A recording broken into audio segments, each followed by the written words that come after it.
Good morning. আবার একটা ব্যস্ততম সকালের শুরু।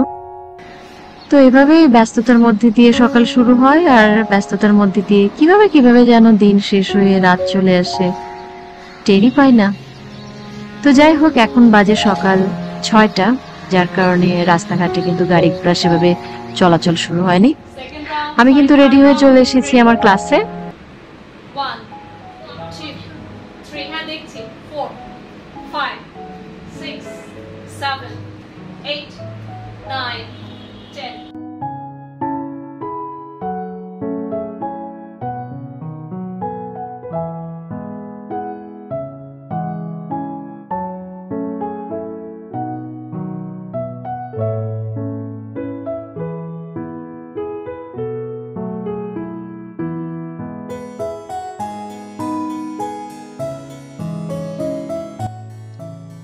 তো এভাবেই আমার একটানা ক্লাস চলবে সকাল 10টা পর্যন্ত। তো আজকে ক্লাস শেষ করে আমি ভাবলাম যে আমার নিজের জন্য কিছু এক্সারসাইজ আমি করে ফেলি, কারণ আজকে বাসার কিছু বাজার সদাই কেনাকাটা আছে, তো বাইরে যেতে হবে। হয়তো এক্সারসাইজ করার এক্সট্রা করে টাইম হবে না, তো ভাবলাম এই সুযোগেই কেননা একটু হালকা কিছু করে ফেলি।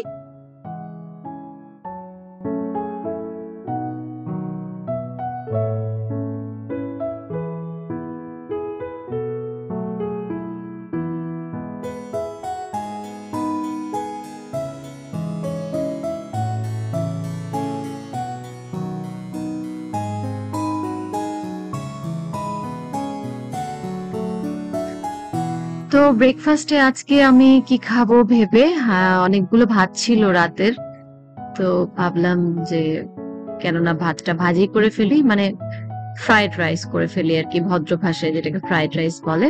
বেশি করে একটু ডিম দিয়ে, সসেস দিয়ে, ক্যাপসিকাম, টমেটো এগুলো অ্যাড করলে কিন্তু দারুণ একটা মিল হয়ে গেল, কমপ্লিট মিল হয়ে গেল, একদম ফাইবার প্রোটিন সমৃদ্ধ একটা খাবার হয়ে গেল। তো অনেকগুলো ভাত আছে যেহেতু, আমি যা খাওয়ার হয়তো খাবো, বাকিটা বাচ্চারা স্কুল থেকে যখন ফিরবে তাদেরকে হয়তো দিলে তখন তাৎক্ষণিকভাবে খেয়ে ফেলবে।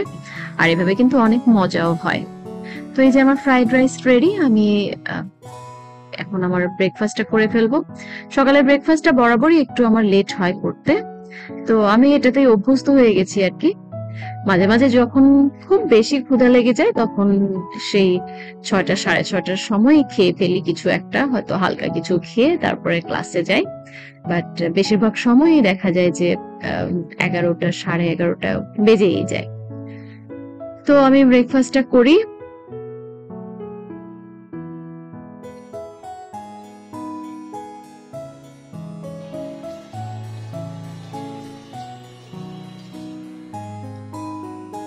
এরপর আমি 1 কাপ চা খাবো, রোজমেরি টি, রোজমেরির সাথে কিছু আদা কুচি করে দিয়েছি এটা।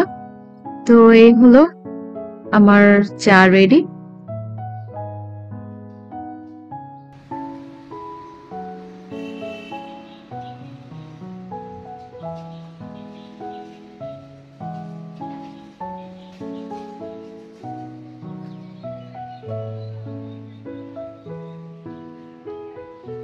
তো দুপুরে আজকে কি খাবো, দুপুরে সকালবেলা যেহেতু খুব ভারী একটা ব্রেকফাস্ট করে ফেলেছি, একদম রাইস খেয়েছি, তো দুপুরে একটু হালকার মধ্যে চাইলাম।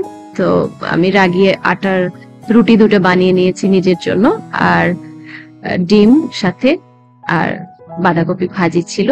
তো এই হলো আমার দুপুরের খাবার। এরপর বিকেলের স্ন্যাক্স হিসেবে খেয়েছি, সেটাও বাইরে থেকে আসার পরে একটা পেঁপে কেটেছিলাম। তো এই পেঁপেগুলো সবগুলো আমি খাইনি, সবাই খেয়েছি।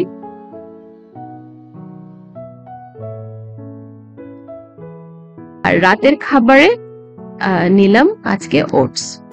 এটা হচ্ছে সবচেয়ে সহজ একটা মিল, মানে ওটস না করতে হবে রান্না, না করার না আছে কোনো ঝামেলা, জাস্ট টক দই বা দুধের মধ্যে ওটসটা একটু ভিজিয়ে রাখলে হয়ে যায়, 30 মিনিটস বা এরকম কিছু।